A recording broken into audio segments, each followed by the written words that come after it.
Oke teman-teman semua, kita lanjut ke materi terakhir ya di pertemuan 3, itu complex cash flow stream.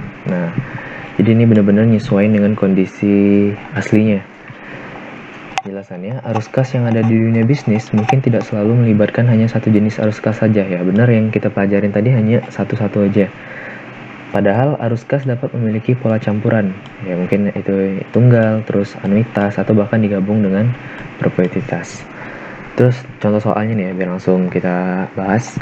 Rinov berencana melanjutkan sekolah 5 tahun lagi. Oke, jadi ingat dia pengen melanjutkan sekolah 5 tahun lagi.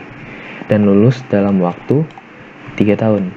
Anggaplah dia sekolah sekarang. Berarti dia bakal lulus dari sekolah ini 5 tahun lagi. Dan dia bakal istilahnya dia bakal lanjutin studinya selama 3 tahun. Biaya sekolah saat ini $500 dan naik 10% tiap tahunnya. Rinov berencana menabung mulai akhir tahun ini dengan tingkat bunga 10%. Apabila biaya sekolah dibayar seluruhnya pada saat mulai kuliah, berarti di awal periode, berapa setoran yang harus ditabung.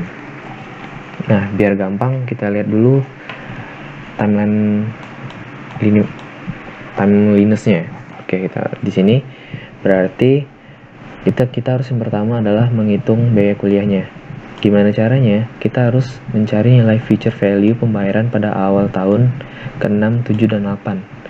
Tapi karena bayarnya di awal tahun, maka titiknya di 567. Ya karena kita bayarnya di awal tahun. Tapi kalau misalkan dibayar di akhir tahun, kita mulainya dari titik 678. Berarti kita mulainya 567.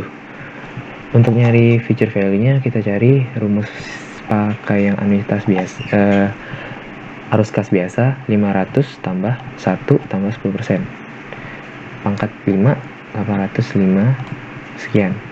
Sedangkan yang ini pangkat 6 segini, pangkat 7 segini. Berarti arus kas masa depan di 5 tahun lagi sebesar segini, 6 tahun lagi sebesar segini, dan 7 tahun lagi sebesar segini. Ini kita udah dapat biaya kuliahnya kira-kira. Lalu biaya sekolah dibayar seluruhnya saat mulai kuliah. Berarti ini semua dibayar saat awal kuliah.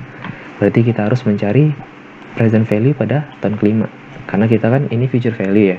Kita bayar di awal, berarti kita harus nyari present value tahun kelima awal. Kecuali dia bayarnya di akhir periode, berarti kita bisa nyarinya di 8 misalkan. Dari pembayarannya pada awal tahun 678. Karena bayarnya awal tahun, maka titiknya ada di titik 567. Oke, karena dia awal tahun, kembali lagi konsepnya dia 567. Maka PV tahun kelima dari pembayaran pada awal tahun ke-6, 7, dan 8 kita masukin. Di tahun kelima kan udah ada nih, segini. Set. Di tahun ke-6 udah ada nilai segini. Tapi kita per 1 tambah 0,1.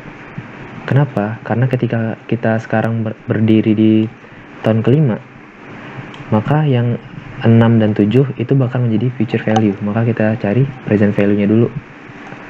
Ya, sekali lagi, ketika kita sekarang kita anggap kita udah di tahun kelima, maka 805 ini udah present value. Sedangkan 885, 974 itu masih future value. Karena ini nilai kuliah tahun depan, ini nilai kuliah 2 tahun lagi. Maka kita cari present value-nya. Oke, nanti kita dapat 805, 2545, 805, 2545. Makanya dapat present value-nya 2415764. Itu total biaya kuliah 3 tahun yang harus kita bayar di awal kuliah. Nah, itu kan kita udah dapat nih hitung biaya kuliah. Sekarang step yang kedua adalah menghitung setoran tabungan. Kita tuh posisi sekarang kita tuh masih di 0. Kita mau kuliah itu 5 tahun lagi di sini, dan biaya pada 5 tahun lagi itu sebesar 2415764. Berarti yang awalnya ini sebagai present value sekarang menjadi future value. Kenapa menjadi future value? Karena posisi kita masih di 0. Oke? Nah, berarti kita cari setelah itu biaya yang telah diketahui dianggap sebagai future value ya. Karena Rinov akan menabung sekarang untuk biaya di masa depan, biaya di 5 tahun lagi. Karena menabungnya pada tiap akhir tahun, mulai akhir tahun ini dan berakhir pada akhir tahun kelima, Oke, maka bisa digambarkan sebagai berikut. Jadi gini, jadi ntar di akhir tahun kita ada pembayaran per tahun, pokoknya sampai di 5. Karena dia pembayarannya di awal tahun ke-6. Nah, baru kita bisa lihat di sini kita pakai rumus future value yang annuity. Future value sama dengan PMT. Ini jumlah iuran jumlah yang harus kita tabung per tahun ya. 1 tambah I pangkat N kurang 1 per I.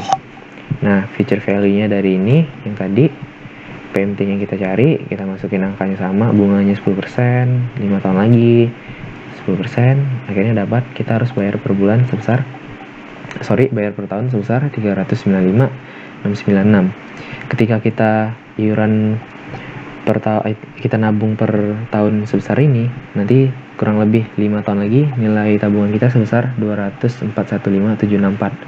Dan ini udah cukup untuk membiayai kuliah kita dari tahun untuk awal tahun ke-6. Oke, jadi 6, 7, 8. Gitu. Mungkin sekian dulu materi pertemuan 3. Terima kasih.